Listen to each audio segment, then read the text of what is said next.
বাচ্চারা ফল খেতে চায় না, তো নানান বাহানায় ওদেরকে ফল খাওয়াতে হয়। আজকে আমি পেঁপে খাওয়ার যে একটা টেকনিক দিচ্ছি, আশা করি আপনার বাচ্চা নিমিষেই এটা শেষ করে ফেলবে। প্রথমে একটি পাকা পেঁপে নিয়েছি। পেঁপেটার খোসাটা আমি ছাড়িয়ে নিচ্ছি। খুব ভালো করে পেঁপের খোসাটা ছাড়িয়ে নিয়ে পেঁপের যে বীজ সেটাও ছাড়িয়ে নিয়ে পেঁপেটাকে ছোট ছোট টুকরো করে কেটে নিচ্ছি। এই অবস্থাতে যদি পেঁপেটা খেয়ে ফেলতে পারে আসলে খুবই ভালো, কিন্তু যখন পেঁপেটা খায় না তখন তো কিছু না কিছু টেকনিক অবলম্বন করতেই হয়। একটা ব্লেন্ডার জারে পেঁপেগুলো নিয়ে ঠান্ডা ঠান্ডা তরল দুধ দিয়ে দিয়েছি এবং পছন্দ মতো মিষ্টি দিব। কিছুটা গুঁড়ো দুধ দিয়েছি স্বাদ বাড়ানোর জন্য, তারপর ব্লেন্ড করে নিলাম।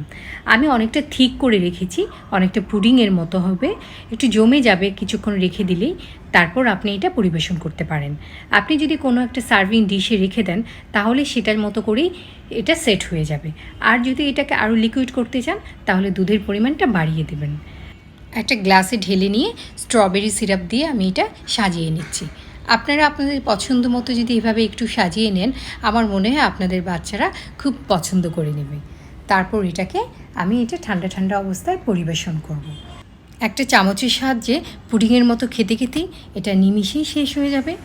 খাবেন যখন ভালোটাই খান, রান্না হোক আয়ের মাধ্যম। আল্লাহ।